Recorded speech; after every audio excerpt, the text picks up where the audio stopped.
Hello friends, welcome to daily study. दोस्तों, आज की इस वीडियो में दिल्ली पुलिस कांस्टेबल 2023 के स्पेशल एग्जाम का नेक्स्ट एनालिसिस आपके लिए लेकर आ चुके हैं। आज 28 नवंबर 2023 को हम सेकंड शिफ्ट का एनालिसिस कवर करेंगे। इससे पहले हम फर्स्ट शिफ्ट का एनालिसिस आपको कवर करवा चुके हैं। अगर आपने नहीं देखा है तो जरूर से आप देख लीजिएगा। गाइज, इस वीडियो में आगे बढ़े उससे पहले बता दें, आपने अगर टेलीग्राम को ज्वाइन नहीं करके रखा है तो टेलीग्राम को ज्वाइन कर लीजिएगा, क्योंकि अब तक की जितनी भी पीडीएफ हम सारी के सारी टेलीग्राम पर ही अपडेट कर चुके हैं। साथ ही हमारी एप्लीकेशन भी है रॉयल स्टडी नाम से, तो डिस्क्रिप्शन में उसकी भी लिंक मिल जाएगी। उसको डाउनलोड नहीं किया है तो कर लीजिएगा, वहाँ पर भी आपको काफ़ी सारी चीज़ें मिल जाएंगी। और अगर आगे आने वाले किसी भी दिन आपका एग्जाम है तो आप हमें नंबर पर अपने क्वेश्चन जरूर से व्हाट्सअप करें, ताकि हम आपको सटीक और 100% एक्यूरेट एनालिसिस दे पाएं। तो आइए स्टार्ट करते हैं हमारे फर्स्ट क्वेश्चन से। उससे पहले आप सभी से रिक्वेस्ट है कि चैनल को सब्सक्राइब नहीं किया गाइस तो चैनल को सब्सक्राइब जरूर कर लीजिएगा, बेल आइकन को आप दबा दीजिएगा, ताकि जो भी नया वीडियो आए सबसे पहले आप सभी के पास में पहुंच पाए। क्लियर है? तो आइए स्टार्ट करते हैं। और एसएससी जीडी 2024 के लिए स्पेशल क्लासेस हमारी जल्द स्टार्ट होंगी। आप सभी की डिमांड काफी ज्यादा आ रही है, तो आप चैनल को सब्सक्राइब करके रखिएगा। जैसे ही नोटिफिकेशन आएगा आपको तुरंत से मिल जाएगा। पहला क्वेश्चन है जीके करंट अफेयर का, शोभना नारायण का संबंध किससे है? मोस्ट इंपोर्टेंट लेवल के क्वेश्चन और काफी अच्छे खासे क्वेश्चन हमें मिल चुके हैं। शोभना नारायण का संबंध किससे है? ये क्वेश्चन पहला बना है। कथक आपका करेक्ट आंसर रहेगा। शोभना नारायण एक भारतीय कथक नर्तक और भारतीय लेखा परीक्षा और लेखा सेवा की एक करियर अधिकारी है। वह भारत और अंतर्राष्ट्रीय स्तर पर कथक का प्रतिनिधित्व करती हैं और उन्हें पद्मश्री से सम्मानित किया गया है। कथक की शुरुआत सामान्य रूप से उत्तर भारत के प्रारंभिक भाग में कथक या कथाकार के रूप में जाना जाता है, और वहाँ भारत और दुनिया भर के में प्रदर्शन करती हैं। उन्हें पद्मश्री से भी सम्मानित किया गया है। तो याद रखिएगा शोभना नारायण के बारे में, स्पेशली कथक के लिए ये जानी जाती हैं।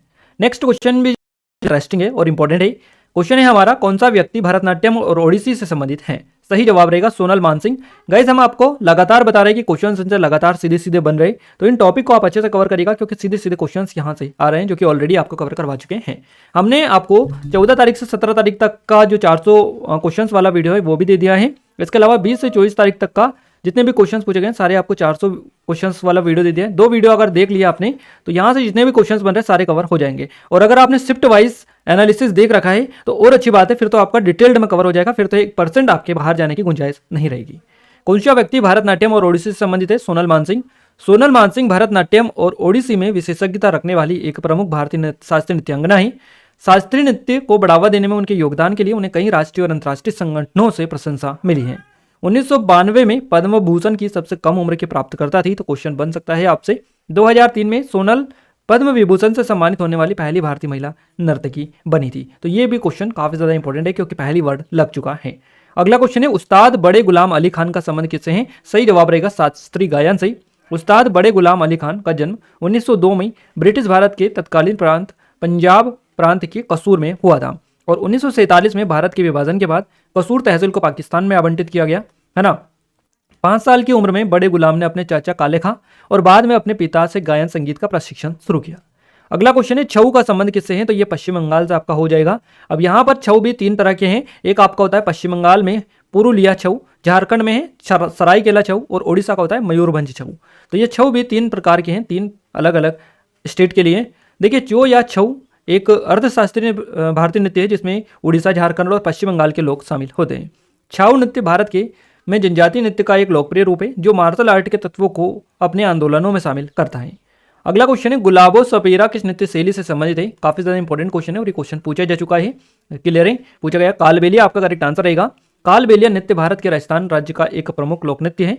इसे सफेरा नृत्य या स्नेक चार्मर डांस के नाम से जैसे अन्य नामों से जाना जाता है। कालबेलिया नृत्य विशेष रूप से कालबेलिया नामक राजस्थानी जनजाति द्वारा किया जाता है, और गुलाबो बाई कालबेलिया जनजाति की प्रसिद्ध नृत्यांगना है। तो इन्हीं के नाम पर गुलाबो बाई को गुलाबो सफेरा भी कहा जाता है। तो क्लियर है? गुलाबो बाई को गुलाबो सफेरा भी कहा जाता है। अगला क्वेश्चन है सती प्रथा से रिलेटेड। ये एग्जैक्ट क्वेश्चन पूरा हमें नहीं मिल पाया है। तो गाइस, सती प्रथा एक प्राचीन भारतीय प्रथा थी। इसमें पति की मौत होने पर उसकी विधवा को भी पति की चिता पर जला दिया जाता था। विधवा को इसके लिए रजामंदी होती थी या फिर उसे जबरदस्ती ऐसा कराया जाता था। क्लियर है? पति की चिता पर जलने वाली महिला को सती कहा जाता था, जिसका मतलब होता था पवित्र महिला। इस तरह से ये चीजें हैं, इसको सती प्रथा नाम दिया गया। अगला क्वेश्चन है, 1296 से 1316 के बीच दिल्ली सल्तनत पर किसने शासन किया? सही जवाब रहेगा अलाउद्दीन खिलजी ने। देखिए, खलजी वंश राजवंश था जिसने दिल्ली सल्तनत पर शासन किया, जो 1290 से 1320 के बीच जो है भारतीय उपमहाद्वीप के बड़े हिस्सों को कवर करता है। इसकी स्थापना जलाउद्दीन फिरोज खिलजी ने भारत के दिल्ली सल्तनत पर शासन करने के बाद दूसरे राजवंश के रूप में की थी। 1296 से 1316 तक शासन करने वाले अलाउद्दीन खिलजी भारत में दिल्ली के खिलजी वंश का दूसरा सुल्तान था।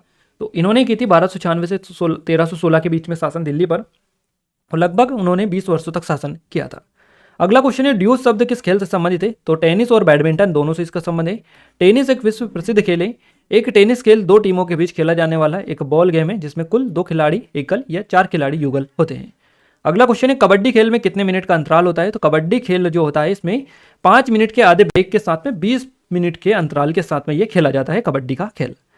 यह खेल आमतौर पर 20-20 मिनट के 2 हिस्सों में खेला जाता है और हर हिस्से में टीमें पाला बदलती हैं और इसके लिए उन्हें 5 मिनट का ब्रेक मिलता है। तो यही बताया गया, 5 मिनट के आधे ब्रेक के साथ 20-20 मिनट के अंतराल से खेला जाता है। हालांकि आयोजक इसके एक हिस्से की अवधि 10 या 15 मिनट भी कर सकते हैं। अगला क्वेश्चन है, केंट का मतलब क्या होता है? इस तरह से पूछा गया, एग्जैक्ट ये सही फॉर्मेट में इसका क्वेश्चन नहीं मिल पाया है। अगला क्वेश्चन है, माइलेज डायरी पुस्तक किसने लिखी? उन्होंने यही बताया था कि इसी तरह से कोई पुस्तक है। क्लियर है? तो हो सकता है प्रिजन डायरी पूछा हो, तो इस पुस्तक के लेकर के जयप्रकाश नारायण। तो माइलेज डायरी करके कोई पुस्तक हमें नहीं मिली। अगर आपको पता है तो आप कमेंट में कमेंट करके बता सकते हैं। नेक्स्ट क्वेश्चन है, 1927 में प्रकाशित क्लासिक पाठ्य पुस्तक एनिमल इकोलॉजी में खाद्य वेब, खाद्य श्रृंखला और पारिस्थितिकी आला की अवधारणाओं को किसने पेश किया? तो चार्ल्स एल्टन के द्वारा पेश किया गया। अगला क्वेश्चन है, अवतल लेंस में कौन सा प्रतिबिंब बनता है? क्लियर है? अब इन दोनों में से एक आपका पूछा गया था, एग्जैक्ट ये नहीं बताया उन्होंने कि अवतल पूछा था, दोनों हमने बता दिए हैं। अवतल लेंस द्वारा बना प्रतिबिंब हमेशा आभासी और सीधा होता है। वहीं उत्तल लेंस में वस्तु का जो प्रतिबिंब है आभासी है ना, वास्तविक, आभासी और उल्टा बनता है। तो दोनों में आप अंतर कवर कर लीजिएगा। उत्तल लेंस में वस्तु का जो प्रतिबिंब है वास्तविक, आभासी, उल्टा बनता है और अवतल लेंस में वस्तु का प्रतिबिंब वास्तविक, आभासी और सीधा बनता है। तो अवतल लेंस में सीधा बनता है, क्लियर है, और उत्तल लेंस में उल्टा बनता है। तो ध्यान रख लीजिएगा दोनों में। अगला क्वेश्चन पूछा गया, साइंस की कोई पुस्तक पूछी गई थी, किसकी है? इस तरह से क्वेश्चन था, एग्जैक्ट ये नहीं मिल पाया है। White is this thing called science पुस्तक का जो लेखक है A.F. चाल्मर्स है। तो इनका नाम आप याद रखिएगा, हो सकता है ये क्वेश्चन ही आपका हो, है ना, हो सकता है यही बुक आपकी हो, बाकी हमने ये बता दी है, आप आगे के लिए याद इसको रखिएगा। अगला क्वेश्चन है, ज्वालामुखी से कौन सी चट्टान का निर्माण होता है? कौन सी चट्टानें बनती हैं? वे चट्टानें जो ज्वालामुखी की मूल है कौन सी हैं? तो ज्वालामुखी चट्टानें इनको बोलते हैं, और एक और नाम से जानते हैं आग्नेय चट्टानें भी इनको बोला जाता है। ज्वालामुखी से बनने वाली चट्टान को ज्वालामुखी चट्टानें कहते हैं। ये चट्टानें पृथ्वी की सतह पर ज्वालामुखी के फटने से निकलने वाले लावा के ठंडे होकर जमने से बनती हैं। ज्वालामुखी चट्टानों को तकनीकी भाषा में बहिर्वेदी आग्नेय चट्टानें भी कहा जाता है, और इनके कुछ उदाहरण है जैसे कि बेसाल्ट और रायोलाइट।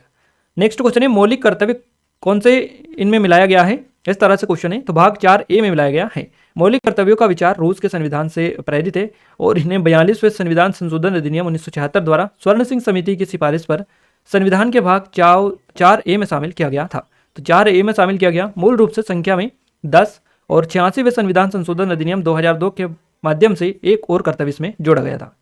इसके अलावा केंद्र शासित प्रदेश से भी आपका क्वेश्चन बना है एक। इसके अलावा लखनऊ घराना जो है ये भी पूछा गया, ये भी एग्जैक्ट क्वेश्चन नहीं मिल पाया है। नेक्स्ट क्वेश्चन है, इनमें से कौन सा कार्य केंद्रीय बैंक का नहीं है? यानी कि केंद्रीय बैंक का कौन सा कार्य नहीं है? तो जमा स्वीकार करना, जमानत, जनता को ऋण देना, विदेशी मुद्रा दरों को नियंत्रित करना, ये काम जो है केंद्रीय बैंक का नहीं है। भारतीय रिजर्व बैंक की स्थापना 1 अप्रैल 1935 को भारतीय रिजर्व बैंक अधिनियम 1934 के प्रावधानों के अनुसार की गई थी, और आम जनता से जमा स्वीकार करना एक वाणिज्यिक बैंक का मूल कार्य होता है। क्लियर है? वाणिज्यिक बैंक का कार्य होता है, ये है केंद्रीय बैंक, तो इसका काम नहीं है।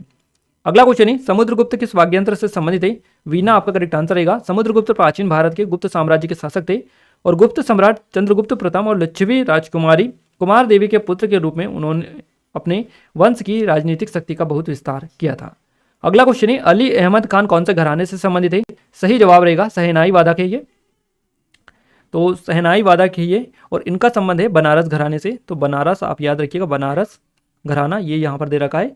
अली अहमद खान कौन से घराने से संबंधित है? तो बनारस घराना से जवाब रहेगा। अली अहमद हुसैन खान बनारस घराने से जुड़े हुए हैं, और ये एक सेनाई वादक थे। इनका जन्म हुआ 21 मार्च 1939 को कलकत्ता में। वे बिस्मिल्लाह खां, उस्ताद बिस्मिल्लाह खां के बाद शहनाई वादक के तौर पर सबसे ज़्यादा मशहूर हुए थे। तो याद रखिएगा अली अहमद खां। अगला क्वेश्चन पूछा गया है, मैगस्थनीज किसके शासनकाल में भारत आया था? सही जवाब रहेगा चंद्रगुप्त मौर्य।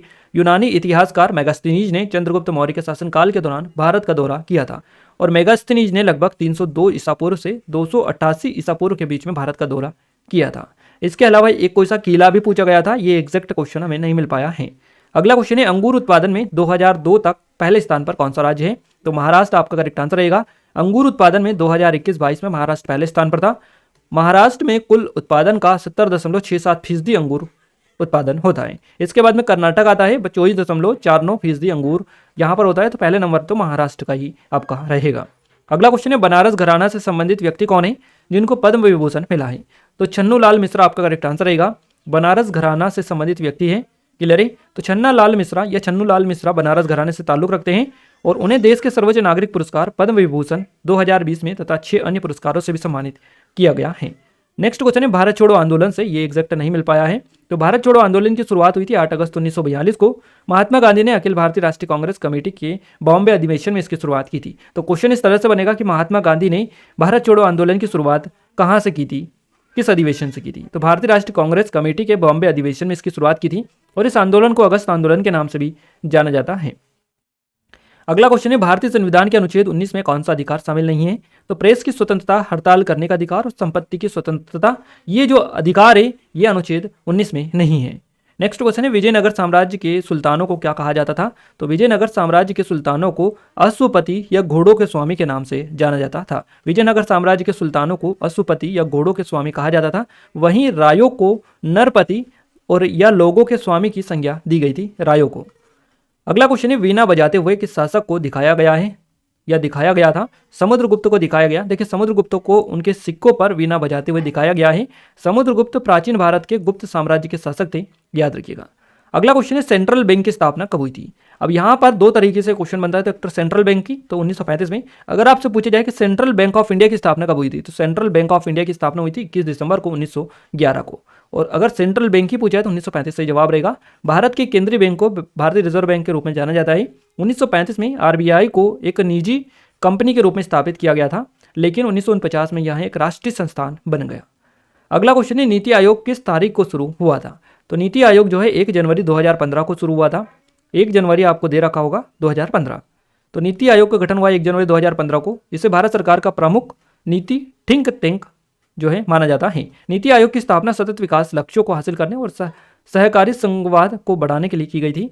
अगला क्वेश्चन है, मौलिक कर्तव्य कौन से भाग में है? तो ये भाग 4A में शामिल है। स्वर्ण सिंह समिति की सिफारिश के आधार पर 1976 में 42वां संशोधन द्वारा नागरिकों के मौलिक कर्तव्यों को संविधान में जोड़ा गया। नेक्स्ट क्वेश्चन पूछा गया, देश अधिकारी की नियुक्ति कौन करता है? या तो कोई अधिकारी थे, यानी कि जो भी पदाधिकारी हैं उनसे ही रिलेटेड क्वेश्चन बना था कि उनकी नियुक्ति कौन करता है, इस तरह से। तो इसका एग्जैक्ट हमें नहीं मिल पाया, अगर आपको पता है तो कमेंट में कमेंट करके बता दीजिएगा। भारत के संविधान के अनुच्छेद 51 किससे संबंधित है? तो राज्य राष्ट्रों के बीच उचित और सम्मानजनक संबंध बनाए रखना। अनुच्छेद 51 जो सी है, ये राज्य एक दूसरे के साथ संगठित लोगों के व्यवहार में अंतर्राष्ट्रीय कानून और संघीय दायित्वों के प्रति सम्मान को बढ़ावा देगा और मध्यस्थता द्वारा अंतर्राष्ट्रीय विवादों के निपटारा का प्रोत्साहित करेगा। अगला क्वेश्चन है, 42वां संविधान संशोधन से रिलेटेड था, एक्सैक्ट क्वेश्चन नहीं मिल पाया है। तो 42वां संविधान संशोधन अधिनियम 1976 में लागू हुआ था। इसे लघु संविधान भी कहा जाता है और इस संशोधन के तहत भारतीय संविधान में 3 नए शब्द जोड़े गए, समाजवादी, धर्मनिरपेक्ष और अखंडता। गाइस, हम आपको संविधान अनुच्छेद वाला जो संशोधन और अनुच्छेद वाला वीडियो दे चुके हैं, 2 अलग अलग वीडियो। आप 2 देख कर जाइएगा, क्योंकि सुबह वाली शिफ्ट में भी क्वेश्चन बने थे और इसमें भी बने हैं, आगे भी बनेंगे, उससे पहले भी बने हैं। तो आप बिल्कुल भी भ्रम में मत रहिएगा कि क्वेश्चन नहीं बनेंगे, क्वेश्चन 100% बनेंगे। आप अच्छे से रिवीजन करके जाइएगा, क्योंकि क्वेश्चन आपको अच्छे नंबर यही टॉपिक दिला सकते हैं, क्योंकि काफ़ी ज़्यादा क्वेश्चन यहाँ से बन रहे हैं। कंप्यूटर की बात करें, कंप्यूटर में MS वर्ड 365 से क्वेश्चन बना है, MS एक्सेल 365 से भी क्वेश्चन आपका बना है। शॉर्टकट की से क्वेश्चन बना है। शॉर्टकट की में क्वेश्चन बना है एक आपका कि कंट्रोल+E से क्या होता है। तो इसमें इससे जो है टेक्स्ट पेज के सेंटर पर आ जाता है। टेक्स्ट जो होता है इधर लिखा होता है ना, तो इसको इस कंट्रोल+E करने से वो बीचे बीच आ जाता है, इधर आ जाता है, बीच में सेंटर में आ जाता है। इस तरह से ये चीज़ें होती हैं। इनमें से कौन सा वेब ब्राउज़र है? तो सामान्य वेब ब्राउज़र में Microsoft Edge, internet explorer, Google Chrome, Mozilla Firefox, Apple safari, ये सारे जो है वेब ब्राउज़र हैं। इन्हीं में से ऑप्शन आपको मिला होगा। अगला क्वेश्चन पूछा गया है, इनमें से कौन सा सर्च इंजन है? गूगल, बिंग, MSN और याहू सबसे लोकप्रिय सर्च इंजन है। इन्हीं में से आपको ऑप्शन मिला था। इसके अलावा ईमेल से क्वेश्चन बना है और एक क्वेश्चन बना था एक्सेल में पेज खोलने के लिए कौन से कुंजी का उपयोग होता है। इस तरह से ये क्वेश्चन आपके बने थे। 10 क्वेश्चन पूछे जाते हैं, आपको बता दिया हमने किस तरह से क्वेश्चन बने हैं। मैथ्स में बात करेगा, इस औसत से क्वेश्चन बना है, समीकारी से क्वेश्चन पूछा गया है, चाल दूरी से क्वेश्चन बना है, इसके अलावा क्षेत्रमिति से क्वेश्चन बना है, SICI से क्वेश्चन पूछा गया, अनुपात से क्वेश्चन पूछा गया, LCM SCF से पूछा गया, शंकु से पूछा गया है, इसके अलावा लाभानी से क्वेश्चन बना है और चतुर्भुज से क्वेश्चन बना है। यानी कि यहाँ पर पूरे 10 टॉपिक आज आपको पता चल चुके हैं, जिन जिन टॉपिक से आपके एग्जाम में क्वेश्चंस बने। तो इन टॉपिक को आप अच्छे से कवर करके जाइएगा। रीजनिंग में आकृति से क्वेश्चंस बनाए, सिटिंग अरेंजमेंट से क्वेश्चंस पूछा गया है, सीरीज से क्वेश्चन बनाए हैं, पांचे से क्वेश्चन पूछा गया है गाइस। पांचे को आप अच्छे से कवर कर लीजिएगा क्योंकि डेली क्वेश्चंस बन रहे हैं। कोडिंग डिकोडिंग से क्वेश्चंस आपका बन रहा है, पेपर फोल्डिंग से क्वेश्चंस पूछे जा रहे हैं और आपका सीरीज से भी क्वेश्चंस बन रहे हैं। क्लियर है? तो ये 7 टॉपिक आपको रीजनिंग में पता चल चुके हैं, 10 टॉपिक आपको मैथ्स में पता चल चुके हैं। इन पर अच्छी खासी कमांड रखिएगा क्योंकि यहाँ से क्वेश्चंस आपके लगातार बन रहे हैं। हमने सारे सब्जेक्ट का आपको पूरा ओवरव्यू दे दिया है किस तरह से आज का पेपर आपका आया है सेकंड शिफ्ट का, और आई थिंक आपको यहाँ से काफ़ी ज़्यादा हेल्प मिल पाई होंगी। जो भी एज इट इज़ डेटा मिल पाता है हम आपको पूरा आपके पास पहुंचाने में आपकी हेल्प कर पाते हैं। तो आप सभी से रिक्वेस्ट है कि आगे जिनका भी एग्जाम हो, आपको स्टार्टिंग में हमने वीडियो के नंबर बता दिया वीडियो के स्टार्टिंग में, तो नंबर पर आप हमें जरूर से अपने क्वेश्चंस व्हाट्सअप करिएगा जैसे ही आपका एग्जाम छूटे। बाहर निकलने के तुरंत बाद सबसे पहला आपका काम यही होना चाहिए ताकि हम आपको सबसे पहले और सबसे सटीक एनालिसिस दे पाएं। गाइस इस वीडियो की पीडीएफ आपको टेलीग्राम पर मिल जाएगी और हमारी एप्लीकेशन पर भी मिल जाएगी। एप्लीकेशन की जो लिंक है डिस्क्रिप्शन में हमने डाल दी है, टेलीग्राम की लिंक भी आपको डिस्क्रिप्शन में मिल जाएगी। दोनों को जाकर आप ज्वाइन नहीं किया है तो ज्वाइन कर लीजिएगा। क्लियर है?